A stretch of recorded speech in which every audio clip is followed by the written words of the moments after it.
നമുക്ക് എന്താണ് shorter basis എന്ന് ഡിഫൈൻ ചെയ്യാനും അതിൻ്റെ എക്സാമ്പിളാണ് ചോദിച്ചിട്ടുള്ളത്. എന്താ ഷോർട്ടർ ബേസിസ് എന്നറിയാം? ബേസിസ് എന്ന് പറഞ്ഞാൽ എന്താ? അടിസ്ഥാനം എന്നല്ലേ. അപ്പോൾ ഒരു ബനാക് സ്പേസ് എക്സ് ക്രിയേറ്റ് ചെയ്യാൻ വേണ്ടിയിട്ടുള്ള അടിസ്ഥാനമായിട്ടുള്ള ആളാണ് നമ്മുടെ ഷോർട്ടർ ബേസിസ് എന്ന് പറയുന്നത്. ഓക്കെ, ഇപ്പോൾ നമ്മുടെ ബനാക് സ്പേസിൽ ഏതൊരു എലമെൻ്റ് എടുത്തു കഴിഞ്ഞാലും അതിന് നമുക്ക് ഇങ്ങനെ യുണീക്ക് ഒരു സീരീസ് ആയിട്ട് നമുക്ക് എക്സ്പ്രസ് ചെയ്യാൻ പറ്റും. Summation n = 1 to infinity an. ഇതിൻ്റെ നോം എടുത്തു കഴിഞ്ഞാൽ അതൊരു പോയിന്റിലേക്ക് കൺവേർജ് ചെയ്യുകയും ചെയ്യുമല്ലോ. നോം എടുത്തു കഴിഞ്ഞാൽ അത് കൺവേർജ് ചെയ്യുകയും ചെയ്യും. ഇങ്ങനെ ഒരു യൂണീക്ക് സീരീസ് ആയിട്ട് നമുക്ക് എക്സ്പ്രസ് ചെയ്യാം. ഇതിൽ ഉണ്ടല്ലോ, ഇതിൽ കളെയാണ് നമ്മൾ ഷോർട്ടർ ബേസിസ് എന്ന് വിളിക്കുക. നോക്കി, അതൊരു sequence of elements in X അല്ലേ. അപ്പോൾ ഏതൊരു ബനാക് സ്പേസ് എക്സ് ക്രിയേറ്റ് ചെയ്യാൻ വേണ്ടിയിട്ടും ഒരു ബിൽഡിംഗ് ബ്ലോക്കായിട്ട് ആക്ട് ചെയ്യുന്നതാണ് നമ്മുടെ ഷോർട്ടർ ബേസിസ് എന്ന് പറയുന്നത്.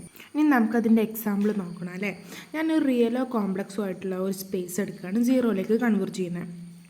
അതിന് ഞാൻ എക്സ് എന്ന് ഡിനോട്ട് ചെയ്തു. അങ്ങനെയാണെങ്കിൽ അതിൻ്റെ സ്റ്റാൻഡേർഡ് ബേസിസ് എന്ന് പറയുന്നത് n = n to infinity ആണ്.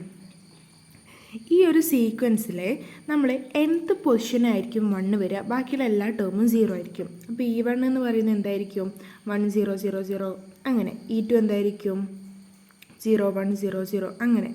ഓക്കെ, അങ്ങനെ nth പൊസിഷൻ മാത്രം 1 വരുന്ന സീക്വൻസുകളായിരിക്കും നമ്മുടെ സ്റ്റാൻഡേർഡ് ബേസിസ് ഓഫ് C0 എന്ന് പറയുന്നത്.